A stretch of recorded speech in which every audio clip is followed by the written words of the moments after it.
আল্লাহু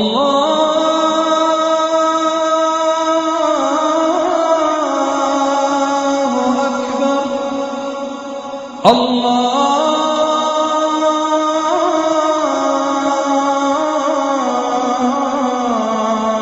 আকবার, লা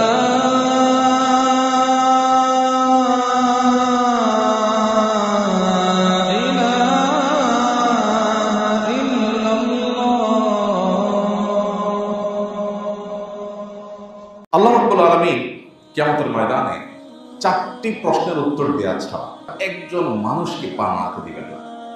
আপনি ইমাম সাহেব হন, খতিব সাহেব হন, আলেম সাহেব হন, যেই হন না কেন, আপনাকে প্রশ্নগুলোর উত্তর দিতে হবে। এই প্রশ্নগুলোর মধ্যে থেকে একটা হলো, সম্পদ উপার্জনের ক্ষেত্রে আমরা সবাই জানি উপার্জনের প্রক্রিয়া হালাল হতে হয়। ঘুষের কারবার করে, সুদের কারবার করে, সুদি লোন নিয়ে, চুরি করে, ডাকাতি করে, ছিনতাই করে আরেকজনের হক মেরে টাকা কামাই করা যায় না, এটা আমরা সবাই জানি। কিন্তু যেটা জানি না সেটা হলো, আল্লাহ তাআলা শুধু এটা নিয়ে জিজ্ঞাসা করবেন না যে তুমি কিভাবে কামাই করেছো, কিভাবে কামাই করেছো, শুধু এই প্রশ্নই হবে না। এই প্রশ্নের পাশাপাশি আরেকটি প্রশ্ন করা হবে, কিভাবে ব্যয় করেছো। কামাই কিভাবে করেছো, ব্যয়ের প্রক্রিয়া কি ছিল, তুমি ব্যয় করতে গিয়ে সীমা ছাড়িয়ে চলে গেছো কিনা। ব্যয়ের ক্ষেত্রে একজন মুসলমান সবসময় মধ্যম পন্থা অবলম্বন করতে হবে। মিতব্যয়িতা, মধ্যম পন্থা ব্যয়ের ক্ষেত্রে, এটা আল্লাহ রাব্বুল আলামিনের প্রিয় বান্দা হতে গেলে খুবই গুরুত্বপূর্ণ একটি বিষয়। আল্লাহ সুবহানাহু ওয়া তাআলা কোরআন কারীমে সূরা ফুরকানের মধ্যে ইবাদুর রহমান বা আল্লাহর বান্দাগণ, আল্লাহর প্রিয় বান্দাগণদের তালিকা, যাদেরকে আল্লাহ নিজে বান্দা হিসেবে পরিচয় দিয়েছেন, যাদেরকে আল্লাহ তাআলা বান্দা হিসেবে স্বীকৃতি দিয়েছেন, সে আল্লাহ কর্তৃক স্বীকৃত বান্দা হতে হলে, আমরা তো সবাই নিজেকে আল্লাহর বান্দা বলি, কিন্তু স্বয়ং আল্লাহ আমাদেরকে বান্দা হিসাবে স্বীকৃতি দিচ্ছেন, অ্যাকসেপ্ট করছেন বিশেষ কিছু বৈশিষ্ট্যের বিনিময়ে। সে বৈশিষ্ট্যগুলো কি? সে বৈশিষ্ট্যগুলোর মধ্য থেকে একটা হলো, আল্লাহ বলেছেন ওয়াল্লাযীনা ইযা আনফাকু লাম ইউসরিফু ওয়া লাম ইয়াকতুরু ওয়া কানা বাইনা যালিকা কাওয়ামা। রহমানের বান্দাদের একটা বৈশিষ্ট্য হলো, তারা যখন ব্যয় করে তখন ব্যয় করতে গিয়ে তারা ইসরাফ করে না, তাকদীরও করে না, তারা অপচয় করে না, অপব্যয়ও করে না। অজাগায় যেখানে খরচ করার দরকার নেই, অহেতুক সেখানে খরচ করা, এই কাজটাও তারা করে না।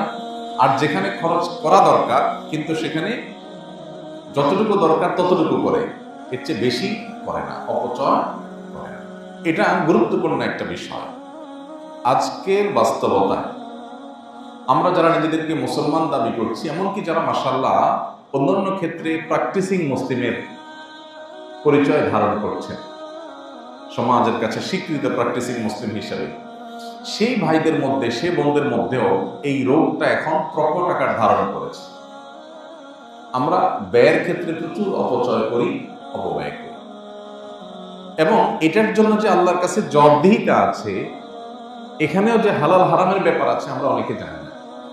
আপনার উপার্জনটা হালাল, হালাল উপার্জনের টাকা দিয়ে আপনি যদি অপচয় করেন, সেটা কি হালাল হবে না হারাম হবে? আপনার উপার্জনটা হালাল, টাকা কামাই করছেন হালাল উপায়ে, মাশাআল্লাহ। এখন খরচ করতে গিয়ে যেখানে আসলে 10 টাকা খরচ করলে হয়, ওখানে অহেতুক 20 টাকা 30 টাকা খরচ করছেন একটু ভাবসাব জাহির করার জন্য। এই যে অপচয় করলেন, এটা কি হালাল হবে না হারাম হবে? হারাম। কারণ আল্লাহ রাব্বুল আলামিন কোরআনে কারীমে বলেছেন, কুলু ওয়াশরাবু ওয়া লা তুসরিফু। তোমরা খাও, পান করো, পানাহার করো, আল্লাহর দেওয়া উপার্জিত রিজিক থেকে তুমি পানাহার করতে পারো, সেটা হালাল। কিন্তু অপচয় করতে পারবে, পানাহার করতে গিয়ে অপচয় করা যাবে না। আল্লাহ রাব্বুল আলামিন কোরআনে কারীমে আরো বলেছেন, ওয়ালা তাজআল ইয়াদাকা মাগলুলা ইলা উনুকিক ওয়ালা তাবসুতহা কুল্লাল বাসাত। তোমার হাত একেবারে তোমার কাঁধে এনে ওটাকে বেঁধে ফেলো, অর্থাৎ বহিল হয়ে যায় না। হাত একেবারে বেঁধে রেখে দিও না, যে খরচই করবা না, কৃপণ হয়েও না। ওয়ালা তাবসুতহা কুল্লাল বাসাত। আর খরচ করতে গিয়ে আবার একেবারে সব ছেড়ে ছেড়ে দিলা, কোনো বাইন্ডিংস নাই, তোমার বিবেকে কোনো বাঁধ নাই যে কোথায় আমি খরচ করব, কতটুকু করব, কোথায় গিয়ে আমি থামবো খরচ করতে গিয়ে, এই হিসেব নিকাশ তোমার নাই, এরকমও যেন হইল না। সূরা ফুরকানের আয়াতে আল্লাহ সুবহানাহু ওয়া তাআলা বলেছেন শেষে, ওয়া কানা বাইনা যালিকা কাওয়ামা। অপচয়, অপব্যয়, এই দুইটার মধ্যবর্তী, দুইটাকেই পরিহার করে যতটুকু দরকার হয় ততটুকু খরচ করে রহমান বান্দা। আমাদের জীবনে আমরা যদি তাকাই তো আমরা দেখবো যে আমরা দৈনন্দিন জীবনে বিভিন্ন সময় অপচয়, অপব্যয় করি। বিশেষ করে আধুনিক পৃথিবীতে লাইফস্টাইলটা এমন করা হয়েছে যে মানুষ অনেক ক্ষেত্রে অপচয় করাটাকে মনে করা হয় মানুষের বদান্যতা, বড় মনের পরিচয়। অপচয় যে করে না তাকে সমাজের মানুষ, এমনকি পরিবারের সদস্যরা পর্যন্ত কৃপণ মনে করে। কারণ আপনার মেহমানদারিতে 2 পদ 4 পদ হয়, আপনি 16 পদ 17 পদ করলেন। মেহমানদারিতে কিছুটা তাকাল্লুফ, কিছুটা কৃত্রিমতা, কিছুটা আপনার মেহমানের খাতিরে একটু বেশি করা, এটা অনুমোদিত, কিন্তু তার একটা সীমা আছে। আপনি বাসায় 2 তরকারি দিয়ে খান, মেহমান এসেছে 4 তরকারি করেছেন, 5টা তরকারি করেছেন, 1-2টা ভর্তা করেছেন, এতটুকু পর্যন্ত মেহমান নিতে পারবে, মেহমানের এটা লোড করার ক্ষমতা আছে। কিন্তু আপনার আইটেম যদি হয় 19-20টা, কি বলেন, মেহমান খেতে পারবে? এটা কি যৌক্তিক? 19-20 পদ 25 পদ খানা কি আসলে একজন মেহমান খাইতে পারে? খাইতে পারে। কিন্তু আপনি করেন, আমরা করি। ওই লোকও করে যেই লোক অভিযোগ করে যে ব্যবসার অবস্থা ভালো না, চাকরি নাই, হাতের অবস্থা ভালো না, টাকা পয়সা নাই। ওই নাইটা অবশ্য করে হলো যখন ভাই বোনকে দেওয়ার ব্যাপার আছে, যখন দান করার ব্যাপার আসে, যখন কেউ লোন চায়, তখন নাই করে। আবার যখন মেহমান আসে, মেহমানের সামনে নিজের অবস্থান প্রকাশ করার একটা ব্যাপার স্যাপার আসে, তখন কিন্তু আরে নাই, তখন হলো খাই। তখন হলো কি? খাই। ভাইরা আমার, সাহাবায়ে কেরামের একটা বৈশিষ্ট্য ছিল, কানু আকাল্লুহুম তাকাল্লুফান, তাদের মধ্যে কৃত্রিমতা সবচেয়ে কম ছিল, সরলতা ছিল, 2 নম্বরই ছিল। আর আমাদের মধ্যে 2 নম্বরই। কিভাবে 2 নম্বরই? আপনি 18-19 পদ 20 পদ করলেন, এই যে 20 পদ করলেন, আপনি নিজেও জানেন একজন মানুষ 20 আইটেম দিয়ে আসলে খেতে পারবে না, পেটের সাইজ এত বড় না। তাহলে কেন করছেন? এটা একটা ভাবসাবের ব্যাপার যে আপনার বাসায় 20 পদের আইটেম করছে, 20 পদের খাবার জোগাড় করেছেন, মানে আপনি অনেক মেহমান নওয়াজ মানুষ, আপনার বিশাল কলিজা, এটা আপনি প্রমাণ করছেন। এই 20 আইটেম করার পর আমাদের দেশে দেখা যায় মেহমানকে শোনায় যে আসলে আজকে একটু বাজারে যেতে চাইছিলাম, ঝামেলায় পড়ে গেছি, যেতে পারি নাই, হাঁসটা বাকি ছিল, একটু আনবো, আনা হয় নাই, আপনি কিছু মনে করেন না। মানে 20 পদ করছি, এটা আপনি কি মনে করছেন? এটা তো আমাদের কোনো ইস্যুই না। আরে আমি আরো 2-4 বছর করতে চাইছি, মাইন্ড ইট। আমি মানুষটা কত বড় কলিজার বোঝার চেষ্টা করে, এটা হলো ওইটার তর্জমা। কথা বুঝে আসছে? শুটকি ভর্তাটা আপনার ভাবি করতে চাইছিল, ভুলে গেছে, বেচারি করতে পারে নাই। আরেকটা ভর্তা বাদ গেছে বুয়ার কারণে, বুয়া বলছিল খেয়াল করে নেই। মানে আপনি যে 20 পদ দেখছেন, এটি তো কোনো ইস্যুই না। আপনি কি মনে করেন আমাকে? আমার ওয়াইফ আরো 5 পদ করতো, যা সুযোগের অভাবে করতে পারে নাই। মানে আপনি বোঝার চেষ্টা করেন যে আমরা কত বড় কলিজার মানুষ। এটা হলো মেহমানের সামনের অ্যাপ্রোচ। মেহমান চলে যাওয়ার পরে এবার জামাবো দুইজনই, 2 দিন পর পরে মেহমান আর পারা যায় না, কত পারা যায়, নিঃশ্বাস ফেলতে পারি না। এটা হলো মেহমান পুরো চলে যাওয়ার পরের অ্যাপ্রোচ নিজেদের মধ্যে। এটা কি সরলতা নাকি মুনাফিকি? মুনাফিকি। এই মুনাফিকিটা কি আমাদের সমাজে আছে না নাই? আছে, ব্যাপকভাবে আছে। মেহমানের সামনে ভাই কিছুই তো করতে পারলাম না, সরি। মেহমানদারিতে কিছুটা কৃত্রিমতা চলে, ইব্রাহিম আলাইহিস সালামের মেহমানদারের আলোচনা আল্লাহ তাআলা কোরআনে উল্লেখ করেছেন। ফাজাআ বিআজলিন হানিস, ফেরেশতারা যখন আসছেন, ফেরেশতারা যে খান না সেটা উনি জানেন, কিন্তু এরা মানুষের রূপ ধারণ করে আসছে, ফেরেশতারা জানতেন না। এজন্য গোটা বকরি একেবারে ডাইরেক্ট ফ্রাই করা গোটা বকরি দিয়ে দিয়েছেন। তো মেহমানদারিতে একটু আপনি বাড়াই করলেন, অবশ্য গোটা বকরি দেওয়াটা কয়েকজন মানুষ, তো অ্যারাবিয়ানরা যা খায় একটা খায়, আপনি আবার ওটা বলেন না যে এটা তো অপচয় হলো। তাদের সিস্টেম হলো বকরি মেহমানের সামনে দিবে, মেহমান 8 জন 10 জন 20 জন যা আছে তারা খাবে, তারা খেয়ে চলে গেলে ওখানে এবার মহিলারা খাবে, পরিবারের লোকেরা খাবে, এরপরে বাচ্চারা খাবে, দফায় দফায় ওখানে খাবে। এটা হলো তাদের ট্র্যাডিশন।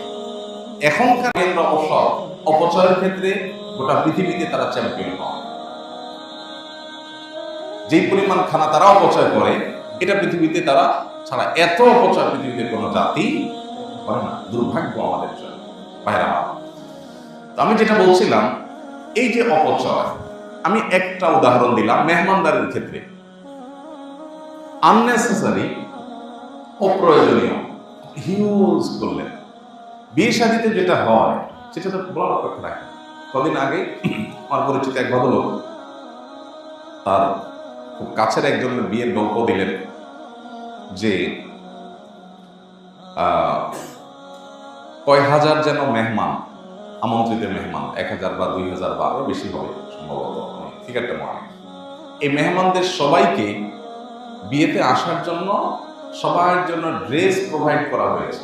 মাথা থেকে পা পর্যন্ত কি পরবে টোটাল সেট, এক একটা সেটের দাম 20 থেকে 30,000 টাকা এক একজনকে, খাবার দাবার পরে, মানে এগুলো করে বিয়েতে আসবেন। এটা এখন নাকি শুরু হয়েছে। আমার এখন এটা দেখার দুর্ভাগ্য হয়নি। বরযাত্রী অর্থাৎ বরযাত্রী ছেলে পক্ষ, তাদের জন্য এক রকমের ড্রেস, আর মেয়ের পক্ষের যারা তার জন্য আরেক রকমের ড্রেস। ড্রেস দেখে বোঝা যাবে কে কোন যাত্রী, কে কোন পক্ষে। তো এই ড্রেস আনার জন্য এক একজনের জন্য এইভাবে খরচ করেছে। কত কোটি টাকা যেন খরচ করেছে, সেটা বিশাল বড় কোনো ফিগার। এটা হলো বিয়ে। ইন্টারেস্টিং বিষয় হলো, ওই বিয়ে সম্পর্কে কিছুদিনের মধ্যেই আমরা শুনতে পেলাম ওই বিয়েটা সামান্য কয়েকদিন টিকেছে, কয়েকদিন মধ্যেই বিয়েটা ভেঙে গেছে। তো আমাদের সমাজে এরকম অপচয় হয়, ঘরে ঘরে জায়গায় জায়গায় হয়। আমরা অনেকে হয়তো সুযোগের অভাবে সৎ, এত টাকা নাই যে অপচয় করব। আমি আমার যোগ্যতা অনুযায়ী অপচয় করি, যতটুকু আছে এর মধ্যে অপচয় করি। ভাইরা আমার, আল্লাহ রাব্বুল আলামিন কিয়ামতের ময়দানে 4টি প্রশ্নের উত্তর দেওয়া ছাড়া, কোন কোন বর্ণনায় 5টি প্রশ্নের কথা বলা হয়েছে, এগুলোর উত্তর দেওয়া ছাড়া একজন মানুষকে পা নাড়াতে দিবেন না। আপনি ইমাম সাহেব হন, খতিব সাহেব হন, আলেম সাহেব হন, যেই হন না কেন, আপনাকে প্রশ্নগুলোর উত্তর দিতে হবে। এই প্রশ্নগুলোর মধ্যে থেকে একটা হলো ওয়ান মালিহি মিন আইনা ইকতাসাবাহু ওয়া ফিমা আনফাক। সম্পদ উপার্জনের ক্ষেত্রে আমরা সবাই জানি উপার্জনের প্রক্রিয়া হালাল হতে হয়। ঘুষের কারবার করে, সুদের কারবার করে, সুদি লোন নিয়ে, চুরি করে, ডাকাতি করে, ছিনতাই করে আরেকজনের হক মেরে টাকা কামাই করা যায় না, এটা আমরা সবাই জানি। কিন্তু যেটা জানি না সেটা হলো আল্লাহ তাআলা শুধু এটা নিয়ে জিজ্ঞাসা করবেন না যে তুমি কিভাবে কামাই করেছো, কিভাবে কামাই করেছো, শুধু এই প্রশ্নই হবে না। এই প্রশ্নের পাশাপাশি আরেকটি প্রশ্ন করা হবে, কিভাবে ব্যয় করেছো। কামাই কিভাবে করেছো, ব্যয়ের প্রক্রিয়া কি ছিল, তুমি ব্যয় করতে গিয়ে সীমা ছাড়িয়ে চলে গেছো কিনা। আমার একটা ছেলে, আমার ছেলে বলছে, ছেলে চাইছে কোনো দিকে, বাস আর কোনো কথা নেই। টাকা কত ডাজ নট ম্যাটার, বাসায় আরো 5টা আছে, সেটা কোনো ব্যাপার না। ছেলে চাইছে, আমার একটা ছেলে। এগুলো অপচয়। আমি একটা কথা প্রায় বলার চেষ্টা করি, নিজের পরিবারের সদস্যদেরকে, ছেলে মেয়েদেরকে ভোগী বানাবেন না, ত্যাগী বানাবেন। ভোগ করার জন্য কোনো যোগ্যতার দরকার হয় না। গরিবের ছেলে, গ্রামের ছেলে, একেবারে অশিক্ষিত মানুষ ভোগ করতে দিলে দেখবেন সেও পারে। ভোগ করার জন্য কোনো যোগ্যতার দরকার হয় না। যোগ্যতা লাগে কিসের জন্য? ত্যাগের জন্য। সন্তানকে যদি যোগ্য বানাতে চান তাহলে তাকে ত্যাগ শিখান। তোমার একটা জিনিস মন চাইছে, বাবা আমার পকেটে টাকাও আছে, অভাব নাই আল্লাহর ফজলে, কিন্তু এটা যেহেতু তোমার খুব বেশি দরকার নাই, অতএব এটা আমরা নেব না। এই স্যাক্রিফাইস তোমাকে শিখতে হবে। এখন এই স্যাক্রিফাইস বাবা মারা শেখান না। বাবা মাদের এখন হাহুতাশ হলো আমার ছেলেটার চাহিদা পূরণ করতে পারিনি, সবার ছেলের হাতে 1 হাত লম্বা মোবাইল, আমার ছেলেকে একটা মোবাইল কিনে দিতে পারলাম না। এই আফসোস বাবা মার মধ্যে এই চেতনা নেই যে আমার সন্তানকে নিয়ে বসে চিন্তা করব, আলাপ করব, বাবা এই মোবাইলটা কি খুব বেশি ইম্পর্টেন্ট? এই মোবাইল ছাড়া কি চলা যায় না? এই মোবাইল ছাড়া কি তুমি তোমার জায়গায় পৌঁছতে পারবা না? তুমি যেই টাকাটা তোমার কোন একটা ডিমান্ড পূরণ করতে গিয়ে খরচ করবা, এই টাকাটা খরচটা কমায়া তুমি একটা গরিবকে দান করতে পারো। তাকে অপশন আমরা দেই না।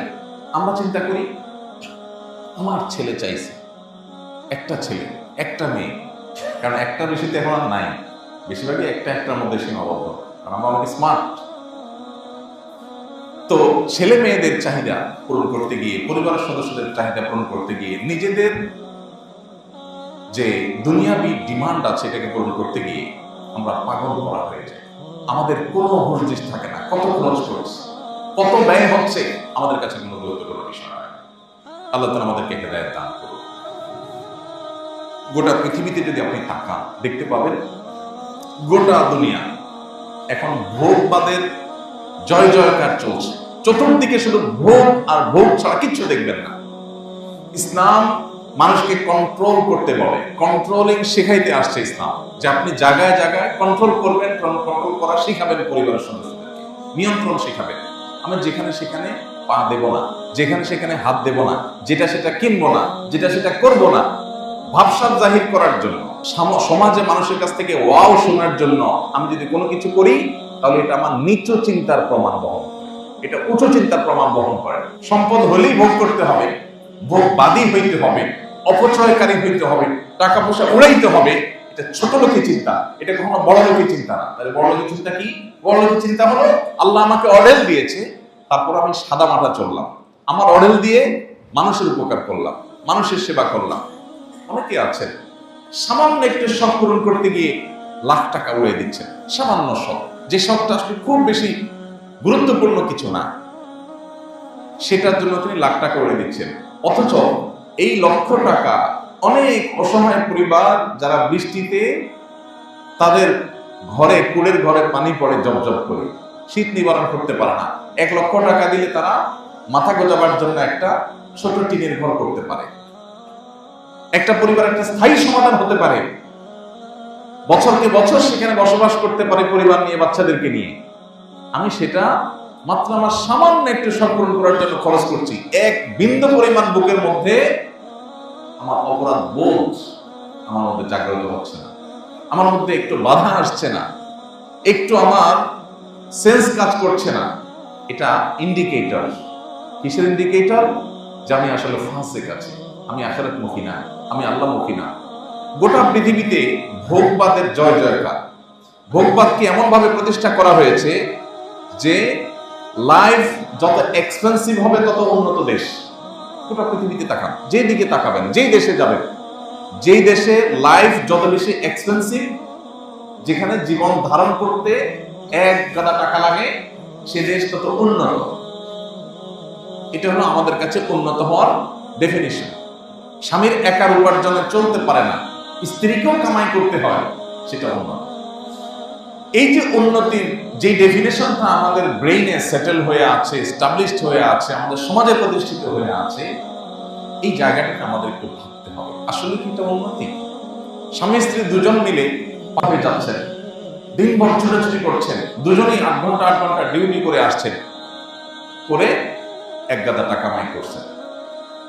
আর স্বামী বাহিরে উপার্জন করেছেন, স্ত্রী বেস্তরের সাইডটা খুব ভালো করে দেখভাল করেছেন, স্বামীর জন্য যে প্রস্তুত থেকেছেন, বাসাকে প্রস্তুত করে রেখেছেন, ইন্টারনাল ইস্যুগুলো ডিল করেছেন, ছেলে মেয়েদের বিষয়গুলো খুব ভালো করে দেখাশোনা করেছেন।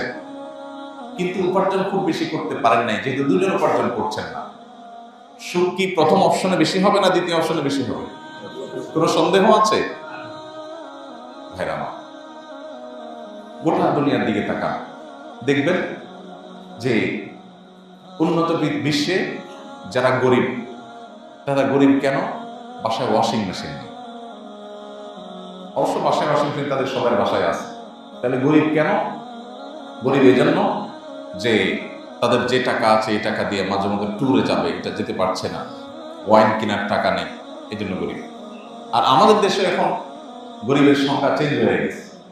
একজন গরিব কেন? কারণ তার একটা পছন্দের বাইক আছে, মাত্র 3-4 লাখ টাকা দাম, সেটা কিনতে পারছে না, এই জন্য সে গরিব। আরেকজনের বাসায় ওয়াশিং মেশিন নেই, সেই জন্য সে গরিব। আরেকজনের বাসায় এই গরমে ফ্যান চালায় থাকতে হয়, এসি নেই, সেই জন্য তিনি গরিব। অবশ্য গরিব এই সমাজের সব লোক, আমরা সবাই কি গরিব।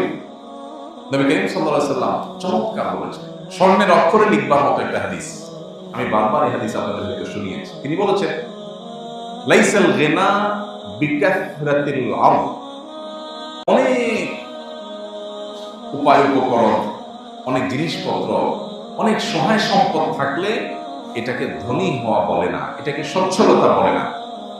সচ্ছলতা কি? নবীজি বলেছেন, ওয়ালাকিন্নাল গিনা গিনান নাফস, সচ্ছলতা হলো যদি কেউ মনের দিক থেকে সচ্ছল হয়। মনের দিক থেকে সচ্ছল হওয়ার উপায় কি? উপায় হলো আমি যেই অবস্থায় আছি এই অবস্থায় তৃপ্তির ঢেকুর তুলে বলবো আলহামদুলিল্লাহ, আমি অনেক সুখী আছি, আমার দরকার নেই। একজন ঢাকায় ভাড়া থাকেন, সামান্য বেতন পান, ফ্ল্যাট কেনার কথা চিন্তা করতে পারেন না। আল্লাহর বান্দা এই অবস্থাকে যদি অ্যাপ্রিসিয়েট করেন, এই অবস্থাকে তিনি যদি স্বাগতম জানাতে পারেন, তিনি যদি এনজয় করতে পারেন যে ফ্ল্যাটের মালিক আর আমার মধ্যে পার্থক্য কি, সেও ফ্ল্যাটে থাকে, আমিও ফ্ল্যাটে থাকি, সে নিজেরটা থাকে, আমি ভাড়াটা থাকি, বেশ কম কি, বরং তার চাইতে আমি আরো ভালো, সে নিজেরটা বন্দি থাকে, আমি আজকে একটা থাকি, কালকে একটা থাকি। আমার যখন ঢাকায় নিজের থাকার জায়গা ছিল না, তখন আমার মিসেস এই ভূমিপল্লীতে বহুদিন আমরা ছিলাম। তো ভূমিপল্লীতে আমার মনে আছে, এখানে যে কয়টা বাড়িতে ভাড়া ছিলাম আমরা কোনো ইউজড ফ্ল্যাটে উঠি নাই তখন। আমার ওয়াইফের একটা দৃষ্টিভঙ্গি হলো, সে বলে যে নতুন নতুন বাসায় উঠবো, কেউ ইউজ করে নাই, আমরা যে ওটা উদ্বোধন করব, বরকত দিয়ে আসবো, বিল্ডিং করবে বাড়িওয়ালা, কোটি কোটি টাকা খরচ হবে, তা আমি মাত্র 15,000-20,000 টাকা দিয়ে থাকবো, 2 বছর 3 বছর থাকলাম, আবার মনে চাইছে আরেক জায়গায় যাবো, চেঞ্জ করে চলে যাবো।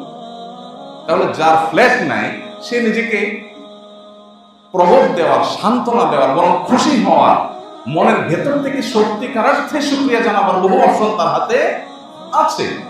কিন্তু সে কি করে? শয়তান তারা কি করে? ভয় দেখায়, শয়তান তাকে নিরাশ করে। সে বলে স্যাড, ব্যাড, আমার একটা ফ্ল্যাট নেই, অমুকের আছে, তমুকের আছে, আমার নাই। জামাই বউ দুজন মিলে গালে হাত দিয়ে বসে আছে, মন খারাপ। কেন? কি সমস্যা? ভাতও আছে, তরকারিও আছে, চালও আছে, ফ্রিজে খাবারও আছে, পকেটে টাকাও আছে, ফ্ল্যাট নেই। এই জন্য তিনি অভাব বোধ করছেন। নবীজি সাল্লাল্লাহু আলাইহি ওয়াসাল্লাম বলেছেন, ওয়ালাকিন্নাল গিনা গিনান নাফস, মনের সচ্ছলতা হলো আসল সচ্ছলতা।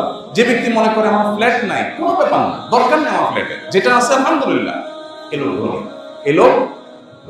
আর ফকির দেখবেন, আসেন এবার সম্পদ থেকেও গরিব, এটা দেখাই। আমি এর আগেও আপনাদের বলছি, একদম 6 তলার পারমিশন পাইছে, 6 তলাই করছে, এরপরে রড বাইর করে দিয়ে দিচ্ছে। ছাদে উঠলে দেখবেন রড বাইর করা। কেন রে ভাই? 6 তলার পারমিশন পাইছে, 6 তলা হয়ে গেছে, রডগুলো কেটে সুন্দর করে ছাদটাকে সাজান না, রড বাইর করে দিচ্ছে। ছাদে গিয়ে তারা যদি জিজ্ঞেস করেন, ব্যয় সাহেব বা ভাই সাহেব রড বাইর করছেন কেন, কি বলবে? বলবে এখানে আসলে একটা টিন শেড 2টা রুম করার চিন্তা করছি, ভাড়া দেওয়া যাবে। এখন তার হাতে টাকা নাই, টাকা হলে তখন করবো। আছে 6 তলা, রড বাইর করে দিচ্ছে, আরেকটু করবে পারমিশন ছাড়া, যেতে ছাদ করতে পারবে না, টিন শেড হইলেও করবে। 5-10,000 টাকা ভাড়া অন্তত আসবে 2 রুম থেকে, কোনো এক্সপেন্সিভ এরিয়া। তো এই লোকটার হাতে এখনো টাকা নাই, কিন্তু তার এখনো সব বাকি আছে, চাহিদা আছে, টাকা নাই। গরিব না ধনী? গরিব না ধনী? চাহিদা আছে, টাকা নাই, নিশ্চয় গরিব। এ হলো গরিবের একটা চিত্র। আর ধনীর চিত্র দেখাইলাম, থাকে ভাড়া বাড়িতে, ফ্ল্যাট প্লট কিচ্ছুই নেই, বাড়িও নেই, কিন্তু আল্লাহ যা দিয়েছেন এটাতে সে অনেক সুখী এবং হ্যাপি। নবী সাল্লাল্লাহু আলাইহি ওয়াসাল্লামের ভাষ্য অনুযায়ী ওয়ালাকিন্নাল গিনা গিনান নাফস, এই লোক হলো ধনী। কারণ তাকে যদি জিজ্ঞেস করেন ভাই আপনার যে ফ্ল্যাট নাই কোনো দুঃখ হয়, সে বললো না আলহামদুলিল্লাহ আমার ফ্ল্যাট নাই, মানে ঢাকা শহরের সব ফ্ল্যাট আমার, যেটা ভাড়া উঠবো ওইটাই আমার, ওই মাসের জন্য তো আমি আছি মালিক আলহামদুলিল্লাহ। মরে গেলে দেখলো সব সেও রেখে যাবে আমিও রেখে যাবো, বেশ ক্ষমতা তার সাথে আমার কোনো নাই।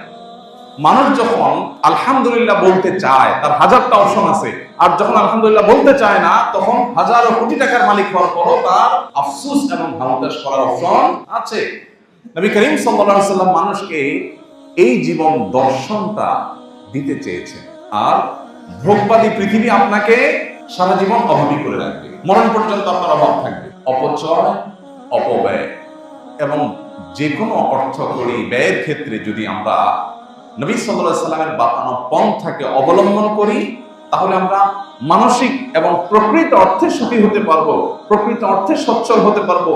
আমাদেরকে কেউ কখনো অভাবে ট্রিট করতে পারবে না, এটা মানুষের মানসিক ব্যাপার। একজন মুসলমান খাইকারি হতে পারে না, একজন মুসলমান লোভী হতে পারে না, একজন মুসলমান ভাব জাহির করবার জন্য অপচয় করতে পারে না, অজাগায় অপাত্রে খরচ করতে পারে না।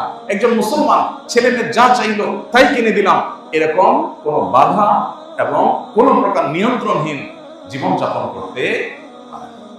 আমাদের ব্যক্তিগত জীবনে এই ব্যয়ের নীতিমালা মেনটেন করা খুব বেশি গুরুত্বপূর্ণ। আমি এর আগে আমার নিজের বিষয় বিভিন্ন সময় আপনাদের সাথে শেয়ার করেছি। যখন খুব অল্প উপার্জন ছিল তখন ওই অল্প উপার্জনে আলহামদুলিল্লাহ চলেছে। আমার মনে হয় না আমার পরিবারের সদস্যরা, আমরা মাঝে মধ্যে এখনো আলোচনা করি যে এমন সময় ছিল যখন একটা ডিম আমরা 4 টুকরা করে খেতে হয়েছে, 2 বাচ্চা 2 টুকরা, আমরা স্বামী স্ত্রী 2 টুকরা। আলহামদুলিল্লাহ আজকে টাকা নাই, একটা ডিম কিনেছি। ধার দেনা করে আমার 4টা ডিম খেতে হবে, এই টেন্ডেন্সি কখনো আলহামদুলিল্লাহ ছিল না এবং কখনো করিও নেই। আমি মনে করে সেই সময়ের কথা আমি মনে করে কয়েক বছর কাটিয়েছি। কোনো দোকানদার বলতে পারবে না যে একটু ভোগের জন্য কোনোদিন দোকান থেকে কখনো 10 টাকা বাকি নিয়েছে, নাই, ক্ষমা আলহামদুলিল্লাহ। এবং এটার জন্য কোনো দুঃখও নেই, না যে এটার জন্য কোনো দুঃখও নেই, বরং ওই যে 6 তলার পর রড বের করে রেখেছে, এদের দেখে আমার মায়া হয়, করুণা হয়, আহারে বেচারা অভাব, আল্লাহ আমার মধ্যে অভাব রাখেন। এই জন্য ভাই অপচয় অপব্যয় বন্ধ করবো তো আমরা ইনশাআল্লাহ। বিবাহ কেন্দ্রিক অপচয়, এটা তো ঘরে ঘরে জনে জনে, এটা না করলে তো কোনো ভাবসাবই থাকে না, এলাকার মান সম্মানই থাকে না। বেশাব মানুষ খাওয়াইতে হবে 200-300, বিশাল ডাকডোল পিটাইতে হবে। চিটাঙের দিকে বিয়ে উপলক্ষে রিক্সা চালক বেচারা গরিব মানুষ, দিনমজুর, তারপরও তার আধা কিলোমিটার রাস্তায় লাইট লাগাইতে হবে। তার নিজের বাড়িতে বিদ্যুৎ আছে কিনা সন্দেহ, কিন্তু বিয়ে উপলক্ষে ওই আধা কিলোমিটার ভাড়ায় লাইট লাগাইতে হবে। এগুলোর বিরুদ্ধে আমাদের একটা সামাজিক সচেতনতা এবং সামাজিক সংগ্রাম আমাদের মধ্যে গড়ে তুলতে হবে, তা না হলে আমরা কখনো প্রকৃত সুখের দিকে যেতে পারবো না। আমাদের ব্যক্তিগত জীবন থেকে নিয়ে রাষ্ট্রীয় জীবন পর্যন্ত অপচয় যদি আমরা বন্ধ না করি তাহলে আমাদের অভাব কখনোই বন্ধ হবে না। আর একজন মুসলমান হিসেবে আমার অভাব থাকুক আর না থাকুক, অভাব থাকুক বা না থাকুক, আমি লৌকিকতা করতে গিয়ে, প্রদর্শন করতে গিয়ে, মানুষকে দেখাতে গিয়ে, ভাবসাব জাহির করতে গিয়ে, মনের তথাকথিত স্বাদ আহ্লাদ এগুলো পূরণ করতে গিয়ে আমি যদি প্রয়োজনের চাইতে একটু বেশি খরচ করি, আল্লাহর কাছে জবাবদিহি হবে। আমরা অনেকে স্মার্টফোন কেনার ক্ষেত্রে দেখা যায় যে আমার যে ফোনটা আছে এটা চলে, কিন্তু লেটেস্ট একটা চলে আসছে, এইটা না কিনলে আর ইজ্জত থাকে না, সবার হাতে ওইটা আছে। এই রোগটা আছে না নেই বলেন? আছে। অনেকে আছেন একদম সবচেয়ে লেটেস্ট মডেলের একটা সেট কিনে ওই বন্ধুদের কাছে যাচ্ছেন। আমাদের প্রবাসী অনেক ভাই আছেন, দেশে আসার সময় সবচেয়ে দামিটা কিনে আনছেন। কেন? কারণ বাজারে যাওয়ার পরে মানুষ দেখে বলবে ভাই এটা কিনছে, দেখিনি তো আগে, নতুন বাইক হয়েছে, এখন দেশে আসেনি। মানে বোঝার চেষ্টা করো আমি মানুষটা কে, তোমরা যেটা চোখে দেখো না মিয়া, ওইটা আমি নিয়ে আসছি, বুঝো? এই হলো তর্জমা, এটা হলো ওই মোড়ের তর্জমা। এই ধরনের মূর্খতা এখন জনে জনে ঘরে ঘরে। আল্লাহ তাআলা কোরআনে কারীমে এই বিষয়ে আমাদেরকে বারবার করে সাবধান করেছে, ওয়ালা তুসরিফু ইন্নাহু লা ইউহিব্বুল মুসরিফিন, তোমরা অপচয় করো না, আল্লাহ তাআলা অপচয়কারীদেরকে পছন্দ করেন না। অতএব নেককার হতে হলে, দিনদার হতে হলে, জান্নাতি মানুষ হতে হলে, ইবাদুর রহমানের কাতারে শামিল হতে হলে আমাদের ব্যক্তিগত জীবনে, পারিবারিক জীবনে, রাষ্ট্রীয় জীবনে সব ক্ষেত্রে অর্থের অপচয় বন্ধ করতে হবে, খাবার দাবার অপচয় বন্ধ করতে হবে, সব ক্ষেত্রে অপচয় অপব্যয় এটা বন্ধ করতে হবে, মিতব্যয়ী হতে হবে, মধ্যমপন্থী হতে হবে। আল্লাহ সব ক্ষেত্রে মধ্যম পন্থা পছন্দ করেন। আপনি কথা বলবেন সীমাতিরিক্ত লাউডলিও হবে না, আবার খুব আস্তে আস্তে বলবেন যেটা বিরক্তিকর সেটাও হবে না। আপনি হাঁটবেন একবারে খুব আস্তে আস্তে হেঁটে মানুষের বিরক্তির কারণ হবেন সেটাও হবে না, অতি দ্রুত হাঁটবেন সেটাও হবে না। আল্লাহ তাআলা কোনো ক্ষেত্রেই মানুষের সীমা লঙ্ঘনকে পছন্দ করেন। আল্লাহ চান সব ক্ষেত্রে আমরা মধ্যম পন্থা অবলম্বন করবো। আমার অ্যাপ্রোচের মধ্যে ঢিলামিও থাকবে না, অতিরিক্ত টাইটও থাকবে না, মধ্যম পন্থা থাকবে। সব ক্ষেত্রে আল্লাহ তাআলা মধ্যম পন্থাকে পছন্দ করেন। আমাদের দিনটাই হলো মধ্যম পন্থী দিন। আমার উম্মতেই হলাম ওয়াকাযালিকা জাআলনাকুম উম্মাতান ওয়াসাতা, মধ্যমপন্থী উম্মত। অতএব এটার জন্য পারিবারিক ডিসিশন খুব গুরুত্বপূর্ণ ব্যাপার। আপনি মসজিদ থেকে শুনেছেন, মোটিভেটেড হয়েছেন, এটাই যথেষ্ট না। আপনার পরিবারের সদস্যদেরকে নিয়ে বসতে হবে।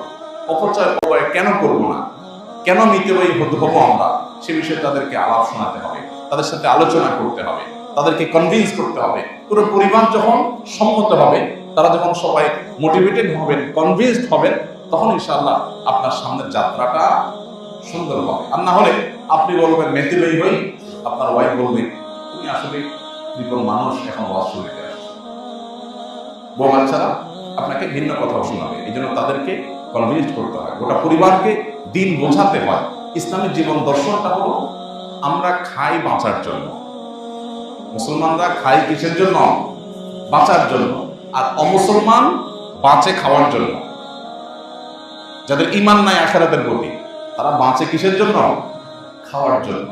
পার্থক্য বুঝতে পারছেন? নবী সাল্লাল্লাহু আলাইহি ওয়াসাল্লাম একাধিক হাদিসে তিনি এই কথা বলেছেন, কোমর যেন সোজা হয় সে পরিমাণ খাও, যে কোমর সোজা রেখে আল্লাহর ইবাদত করতে পারো। জীবন বাঁচাবার প্রয়োজনে খাবার খাও। তাহলে খাবার একটা হইলেই হইল। আর যে বাঁচে খাবারের জন্য, খাওয়ার জন্যই তার বেঁচে থাকা, তার তো বিভিন্ন রকমের খানা না হলে চলবে না। ঈমানদারের যেহেতু জান্নাত আছে, আসল ভোগের জায়গা আছে, এটা তার কাছে কোনো গুরুত্বপূর্ণ ইস্যু না যেখানে আমাকে অনেক কিছু খাইতে হবে। আমি একবার এয়ারপোর্টের দিকে যেতে যে হোটেলটা হয়, কি নাম জানি, একটা লা মেরিডিয়ান, ওই হোটেলে একটা বিয়ে পড়াইতে গেছিলাম। তো বিয়ে পড়ায় বের হয়ে আসছি, দেখি যে একটা মদের বার, ওইটার সামনে একটা বিজ্ঞাপন বড় করে একটা ফেস্টনের মতো, ওইটাতে লেখা আছে ট্রাই বিফোর ডাই। একটা মদের বোতলের ছবি দিয়ে লেখা আছে ট্রাই বিফোর ডাই। আমি ওখানে থেমে গেলাম। আমার সাথে যে কজন ছিল বললাম ভাই একটু থামেন, একটু কাজ আছে। কি কাজ? ওরা একটু আশ্চর্য হয়ে গেল, মদের দোকানে আবার কি কাজ হলো? একজন আমার বললো ভাই এখানে বেশি সময় কেউ দাঁড়ায় থাকেন না, কে কোথেকে ছবি তুলে বলবে হুজুর মদের দোকানে সিরিয়াল ধরছে, আরেক মুসিবত হবে। তাই আমি বললাম যে ছবিগুলো ইন্টারেস্টিং একটা লেখা পেয়েছে, ট্রাই বিফোর ডাই। মানে হলো পরিষ্কার না, মানে তারা বলতে চাচ্ছে যে তাদের এই যে মদের ব্র্যান্ডটা, আপনি যদি মরে যান দুঃখ থেকে যাবে, এটা একটু চাইতে দেখলেন না কেন? এটা খাওয়ার পরে আপনার মাতলামি, পাগলামি, ছাগলামি কোন লেভেলে পৌঁছে, এটা আপনি দেখার আগে দুনিয়া থেকে চলে গেলে দুঃখের ব্যাপার হবে। এই জন্য মরার আগে একটু চেক করেন, দুঃখ নিয়ে মরেন না। আর ঈমানদারের দৃষ্টিভঙ্গি হলো যে আমি যদি কোনো শখ থাকে আর পূরণ করতে না পারি, হালাল শখ যদি থাকে আর পূরণ করতে না পারি, আল্লাহ রাব্বুল আলামিন বিশেষ করে আল্লাহর জন্য যদি স্যাক্রিফাইস করি, আল্লাহ আমাকে সেটা জান্নাতে দান করবে। তাহলে ঈমানদারের কি ট্রাই বিফোর ডাই এর কোনো থিঙ্কিং আছে, দরকার আছে? কত যে সমৃদ্ধ আল্লাহ আমাদেরকে করেছেন, কত যে ধনী আমরা, কত যে সচ্ছল আমরা, আমাদের চিন্তার জায়গাটা যে কত স্ট্রং, কত মজবুত, কত সুদৃঢ়, আর ওরা যে কত মিসকিন, কত অসহায়, কত অভাবী, এই পার্থক্যটা আমরা অনেক মুসলমান করতে পারি। আল্লাহ তাআলা আমাদেরকে ইসলামের নিয়ামতের জন্য শুকরিয়া আদায় করার তৌফিক দান করুন। ইসলাম শুধুমাত্র নামাজে রোজাতে নয়, আমাদের আয় ব্যয়, জীবন ধারণে সব ক্ষেত্রে ইসলামকে সত্যিকার অর্থে চর্চা করা, ধারণ করবা, কোরআন ও হাদিসে